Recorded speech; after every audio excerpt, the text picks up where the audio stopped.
এই গীতা যে লিখছেন মানে যে টাইপিং করছেন হয়তো উনি মিস্টেক করছে অনেকগুলো।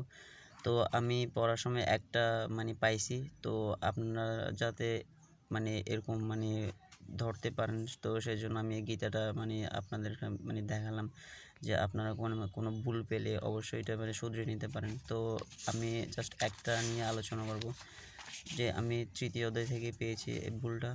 প্রথমে প্রকাশক দেখতেছেন প্রতিষ্ঠাতা স্বর্গীয় প্রতাপচন্দ্র বৈদ্য, আজ হাজারীল্যান্ড চট্টগ্রাম, আর শ্রী শ্রী রাস পূর্ণিমা লেখা আছে। এটা হচ্ছে বুঝছেন মানে আমি একটা মহোৎসব থেকে কালেক্ট করছি, এখানে বিক্রি করতেছে না বই, তো আমি এখান থেকে নিয়েছি এই বইটা।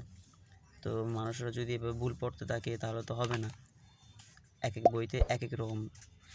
তো সেই বিষয়ে একটু চিন্তা করবেন। দেখুন তৃতীয় অধ্যায় কর্ম যোগ অরিজিন বাচ।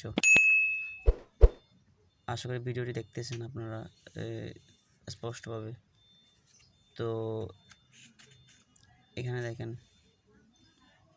35 নম্বর যে শ্লোকটি আছে এখানে দেখেন শ্রেয়ান স্বধর্ম ঋগুণ হয়ে গেছে, এটা বিগুণ হবে।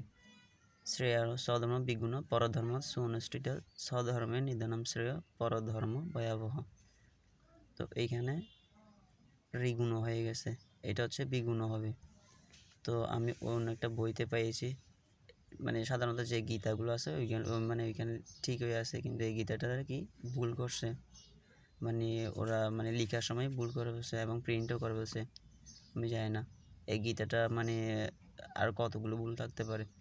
তো অবশ্যই গীতাটা পড়ার সময় দেখবেন আর কেনার সময়ও দেখবেন। তো গীতাটা অনেকগুলো ভুল রয়েছে।